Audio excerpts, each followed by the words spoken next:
Well, this afternoon, Mark Mulder, I might add, is just an addendum here, had 13 ground ball outs, another trademark of a Mulder pitched ball game, including the final out of the contest. Ramon Ortiz, making only his second start since the 30th of April, made it tough on the A's while he was in the ball game, especially in the early going. He retired the first 8 he faced and only didn't make it more because Scudero's fly ball to left field was dropped by Guillen with 2 out in the 3rd.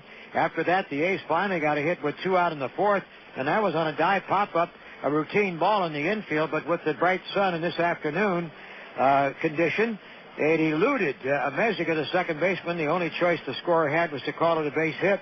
And when Ortiz came out for the 6th inning with a 1-0 lead, only a Crosby hit was in the books, along with Dye's pop fly fluke and the base runner provided by the error by Guillen. So the A's looked like it was going to be very, very tough scuffling, particularly since the Angels got their run right at the start and gave Ortiz a little something to work with. And the amazingly pesky David Eckstein, once again, was at the hub of everything in that first inning with his leadoff at bat. Line drive, skips inside first down the right field line for a base hit. Over is Dye to cut it off and quickly fire into second. The tag and safe on the slide. Eckstein has a double. The right-handed batting Eckstein just sliced that one right inside the bag, opposite field. That was after fouling off a number of Mulder pitches and running a count to 3-2. Then the equally pesky Sean Figgins followed with a walk. With runners at first and second, they had the big part of the order coming up, and Guerrero mashed the line drive to right field, to deep right to Dye, but it was right at him, fortunately. Eckstein tagged up to go to third base, and that proved to be key in the light of Garrett Anderson's at bat. Now Miller sets up the target away in the pitch. The runner going from first. There's a swing and a high fly to right field. Dye is back, short of the warning track, under it, makes the catch. Eckstein with a tag up, sprinting home from third. 1-0 Angels in the first. A deep fly ball, sacrifice fly to right field by Garrett Anderson puts the Angels on the board. I'll take the sacrifice fly because he came very close to having a 3-run home run. Just did not hit it crisply, got under it just a little bit to keep it in the ballpark, which is great. Just his 12th run batted into the year. Mulder then picked off Figgins to end the inning, and that started a nice run for Mulder through the 5th, in which he permitted 2 base runners, and both were wiped out, once in a caught stealing and the other one in a double play situation. But as already detailed, the A's were getting nowhere with Ortiz, even when he had the misfortune of getting that pop fly base hit on the infield, lost in the sun. He quickly dispatched the A's.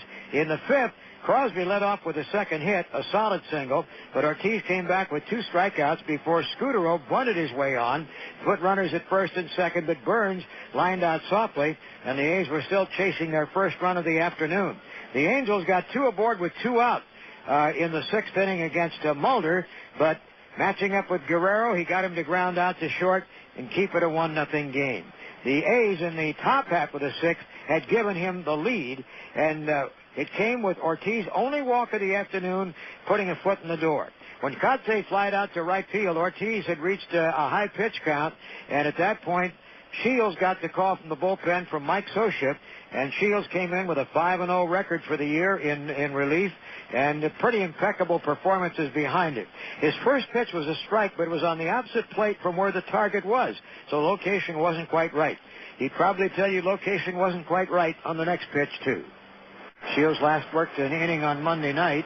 He got 2 hits in a run. There's a high drive, hit the center, deep center. Anderson back. Anderson still back.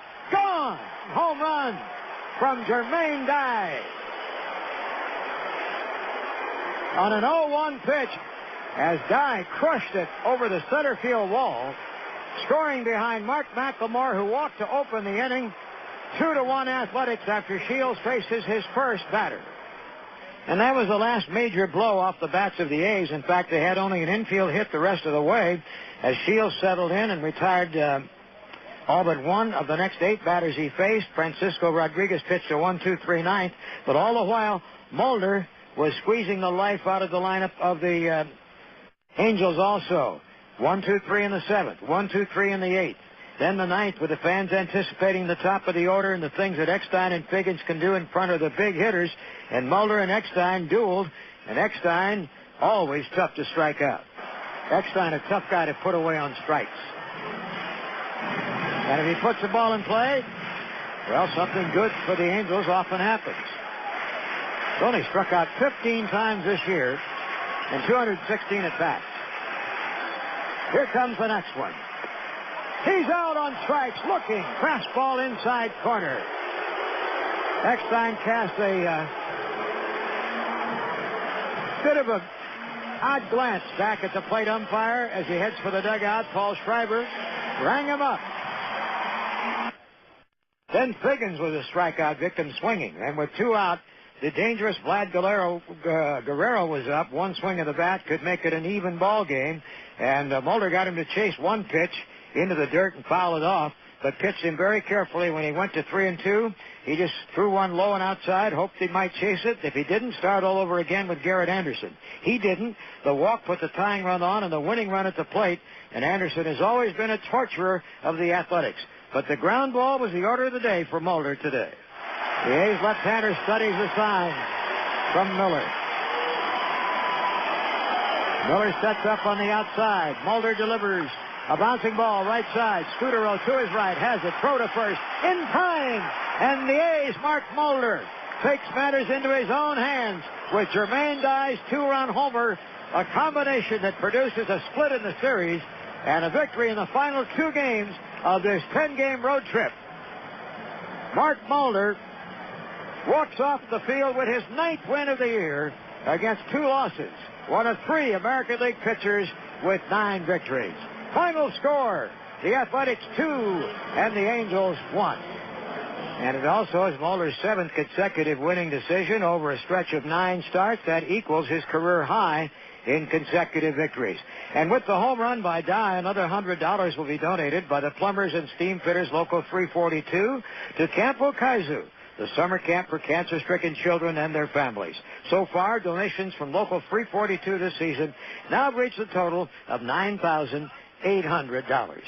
Though the A's will wait to see what happens with Texas and Seattle as to where they stand in relation to the top of the division.